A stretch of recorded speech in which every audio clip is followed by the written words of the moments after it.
when all the stars align. A saying that typically implies that something impossibly good has transpired.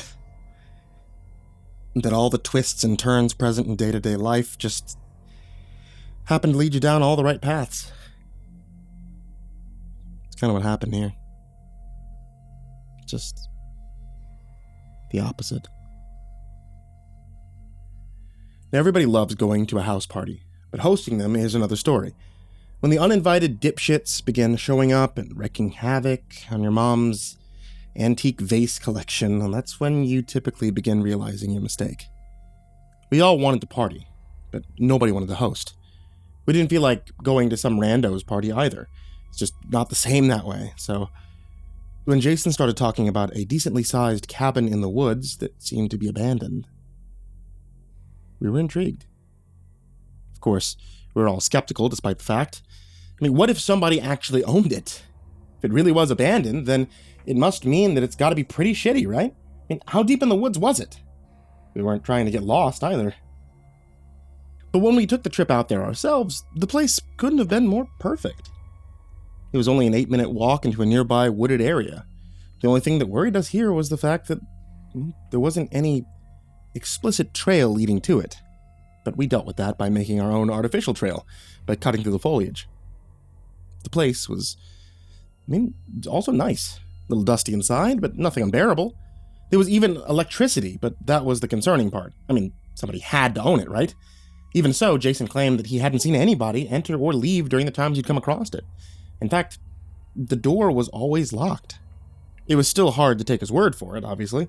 The whole situation seemed a bit strange, but since we're idiotic teenagers, we underestimated how strange things could really get.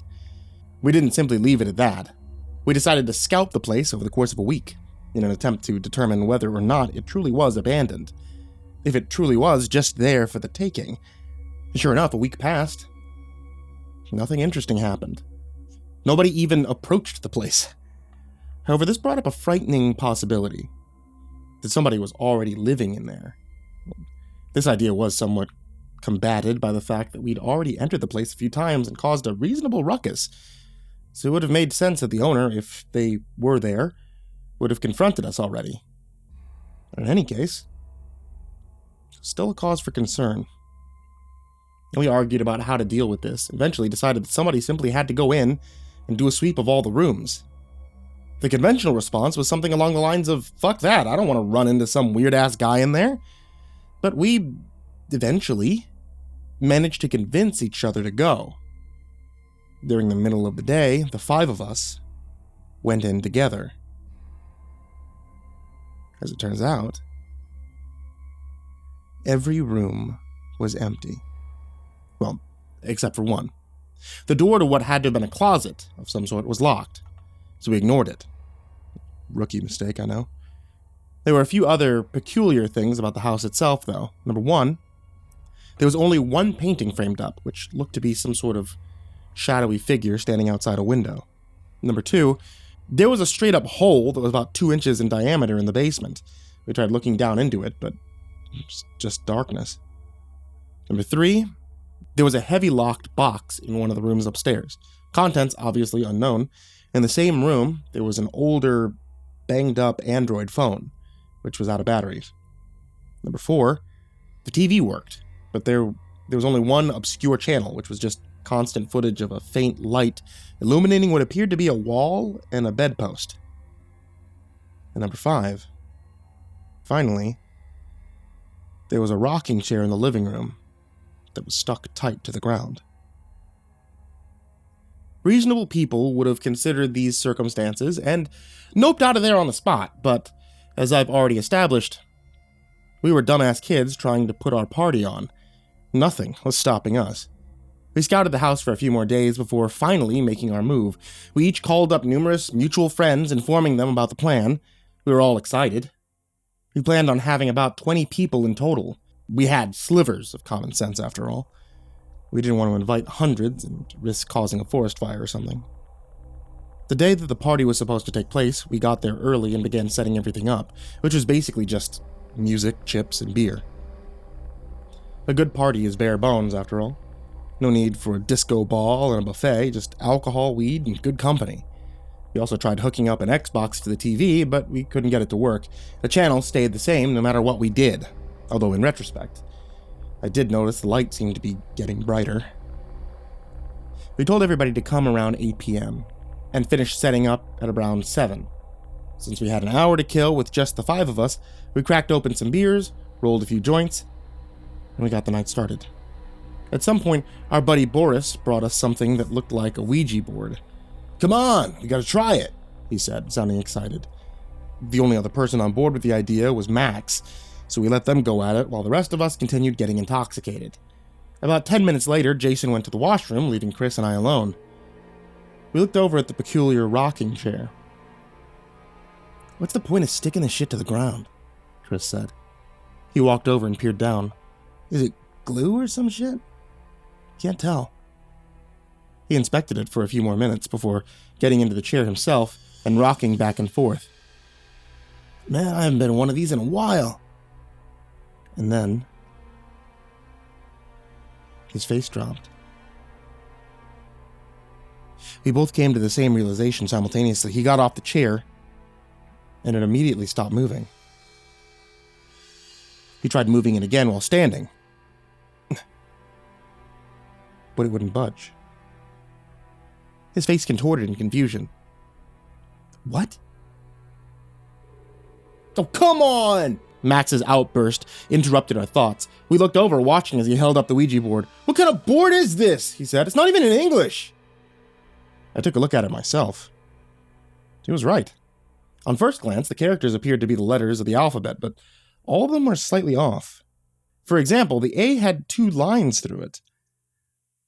"I swear it was fine when I found it." Boris looked at the board, his face also sporting confusion. "Well, where'd you buy it?" Max asked. "At some moving away sale, $3. "Guys," I said as I checked the time on my phone, "it's 8:40. Where the hell is everybody?" They all looked up, checking their phones as well. "All right," Max said. "I'm going to call Erin, see where she is." He dialed the number and walked to the kitchen while the 3 of us stood still, a vague dread looming over us.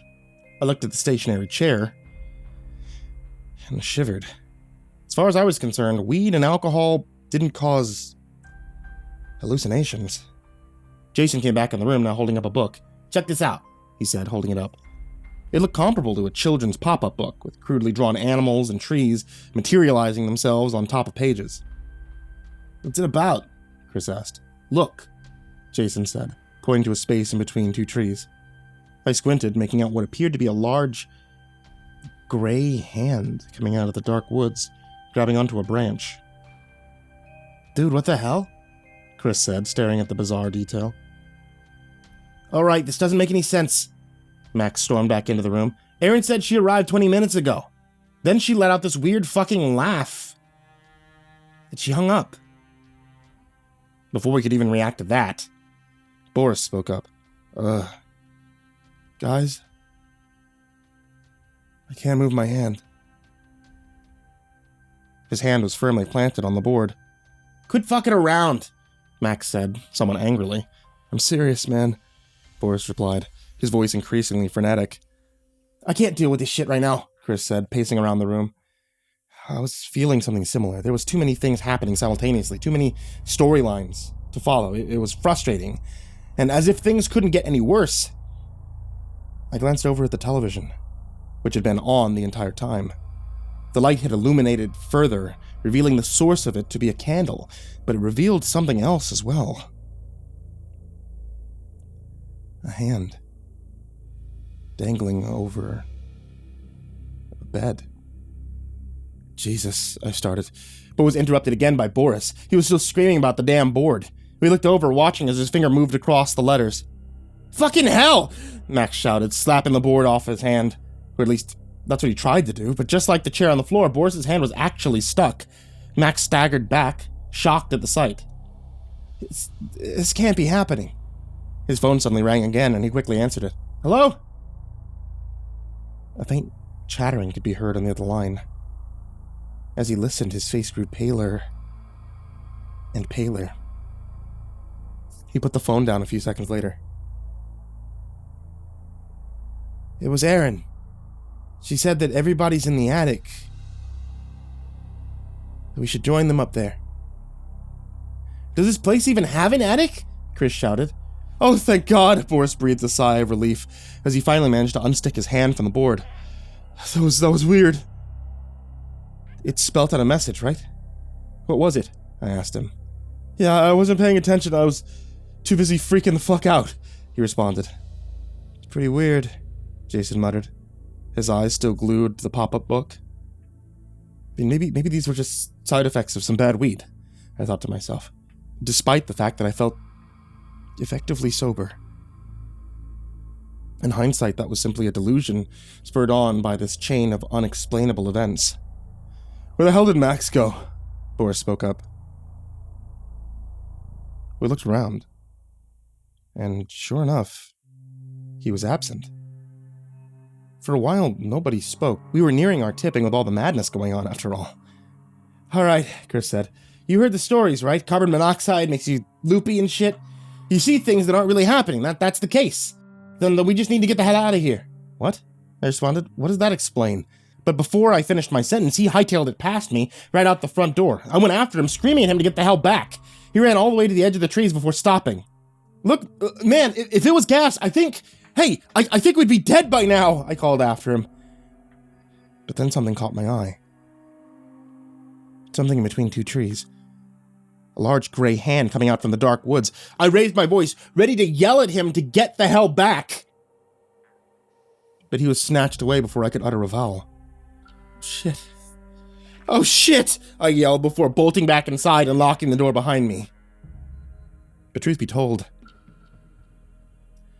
I wasn't so confident about our safety inside the house either. What the hell's going on? Boris asked. I didn't bother responding. Instead, I sat down. I attempted to make sense of any of this, but I couldn't. Everything was so fucked. Wait, Jason said. You hear that?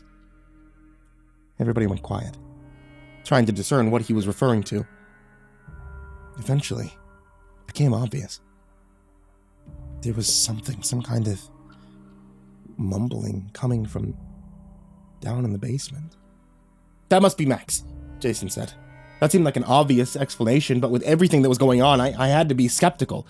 Everything. Eventually, the three of us decided to head down, just to confirm.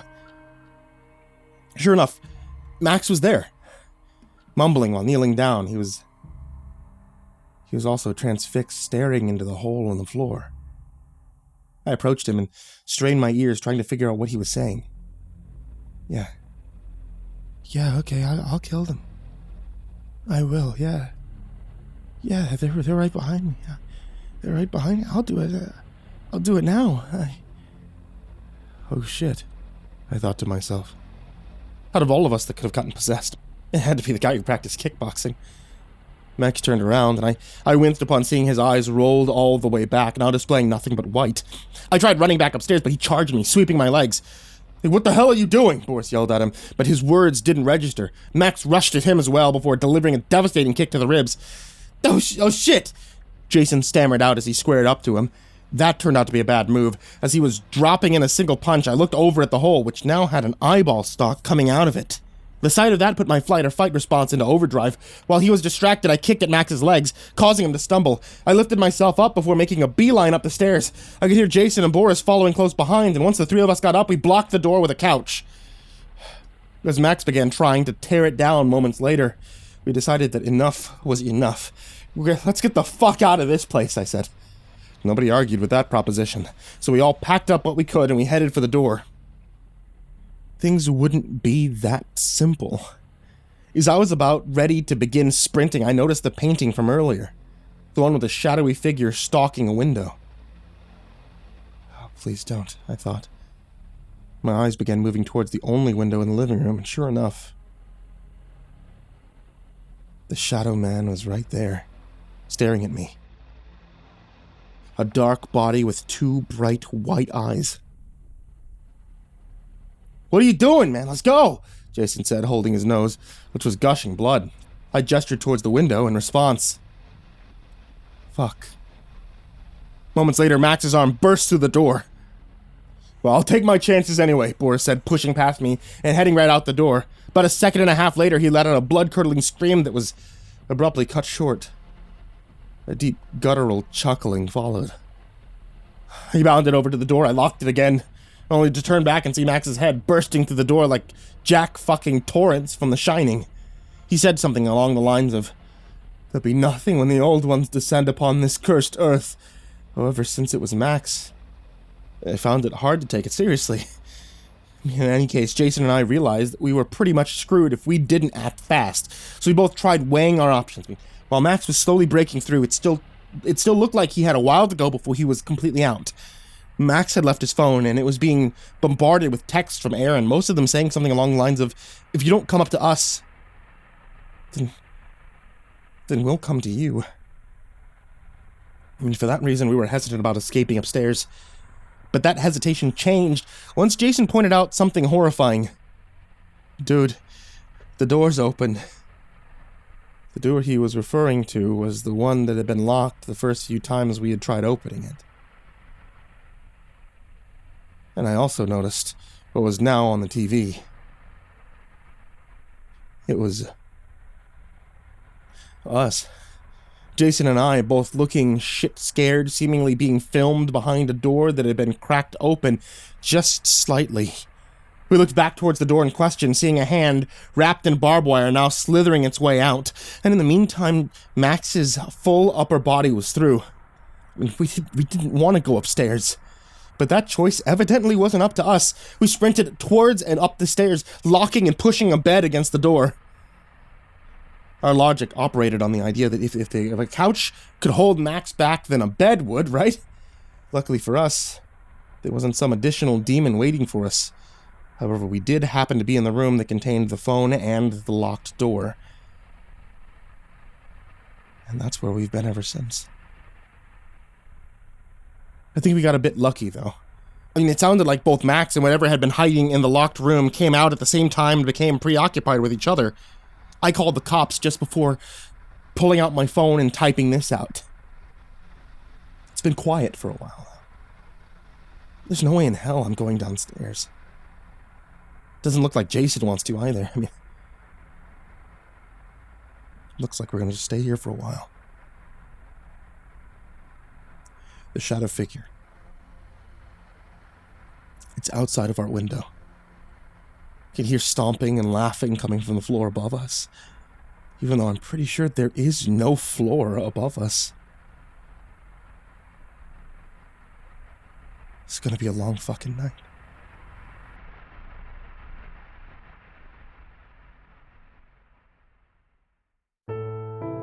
Hey there kids, it's me, MrCreepyPasta, and thank you for watching tonight's video, or listening to tonight's podcast. I want to tell you about one quick thing before we say goodbye for the evening, and that's going to be about the MrCreepyPasta plush. The plush is only available for a limited time, so if you guys head over to makeship.com, then you guys are able to get this MrCreepyPasta plush. It's super cool, it glows in the dark, which is really cool, and he's super soft and cuddly. So it's makeship.com/products/MrCreepyPasta-plush. Or you know what's easier? Makeship.com. There you go. And as always, I want to give a very big thank you to everybody who is supporting me on Patreon.